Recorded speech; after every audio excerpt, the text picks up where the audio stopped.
கர்த்தராகிய இயேசு கிறிஸ்து நாமத்தில் உங்கள் அனைவருக்கும் இந்த கால வேளையில் வாழ்த்துக்கள். இருந்தவரும் இருப்பவரும் வருவனை தகப்பன் இயேசு உங்களை ஆஸ்பத்திரி பிறகு போனார். இந்த நாளைக்கு உண்டான ஒரு உயிருள்ள வார்த்தை மத்தேயு 5:5. சாந்த குணமுள்ளவர்கள் பாக்கியவான்கள், அவர்கள் பூமியை சுதந்திரித்துக் கொள்வார்கள். சாந்த குணமுள்ளவர்கள் பாக்கியவான்கள், அவர்கள் பூமியை சுதந்திரித்துக் கொள்வார்கள். அன்பார்ந்தவர்களே, பூமியை நாம் சுதந்திரிக்கணும். பூமியை நாம் சுதந்திரித்து வாழணும். அப்போ அதுக்கு என்ன செய்யணும் அப்படின்னு கேட்டிங்கன்னா, சாந்த குணமுள்ளவர்கள். மகாத்மா காந்தி ஒரு புஸ்தகத்தில் சாட்சி எழுதியிருக்கிறாரு.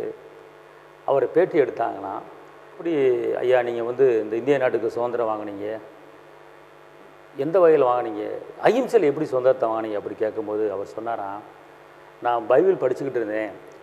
பைபிள் படிச்சுக்கிட்டு இருக்கும்போது மத்தேயு 5ஆம் அதிகாரத்தில் 5ஆம் வசனத்தில் சாந்த குணம் உள்ளவர்கள் பாக்கியவான்கள், அவர்கள் பூமியை சுதந்திரிப்பார்கள் என்ற அந்த ஒரு வசனம் என் இதயத்தை தொட்டுச்சு. நான் அதிலிருந்து நான் அஹிம்சையை நான் கையாண்டேன்.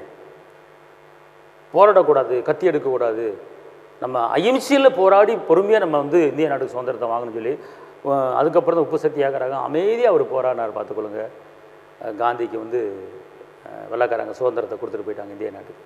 சரிங்களா? அப்போ காந்தியடிகளே சொல்கிறாரு, நான் இந்த வசனம் தான் என் இதயத்தை தொட்டது, இந்த வசனத்தைப்படி தான் நான் நடந்தேன், அதனால தான் எனக்கு இந்திய நாடு சுதந்திரத்தை வாங்கி கொடுத்தாரு அப்படின்ற. அப்போ அதே போல் இன்றைக்கி நீங்களும் சாந்த குணமாக இருந்து பாருங்கள், பூமியை சுதந்திரிப்பார்கள். அன்பாக நடந்து பாருங்கள், பூமியை சுதந்திரிப்பீங்க. கர்த்தர் அப்படிப்பட்ட ஒரு காரியத்தை செய்ய போகிறாரு. உங்களுக்கு நான் செபிக்கிறேன். தேவனுக்கு மகிமையுண்டாவதாக. தகப்பனே இயேசுவே, நன்றியோடு துதிக்கிறேன், ஸ்தோத்திரிக்கிறேன். இந்த நாளில் உடைய கிருபை கடந்து வரட்டும், உடைய பலன் கடந்து வரட்டும், உடைய அற்புதம் கடந்து வரட்டும், அதிசயம் கடந்து வரட்டும். சாந்த குணமுள்ளவர்கள் பூமியை சுதந்திரிப்பார்கள் என்று சொல்லப்பட்டிருக்கிற இந்த நாளிலே சாந்த குணமாக நடக்க எங்களுக்கு கிருபை தாருங்க. எல்லா தரையில் நீக்கி போடுங்க, பாதுகாத்துக் கொள்ளுங்க. இயேசுவின் நாமத்தில் பிதாவே, ஆமென். கர்த்தர் உங்களை ஆசீர்வதிப்பார். தேவனுக்கு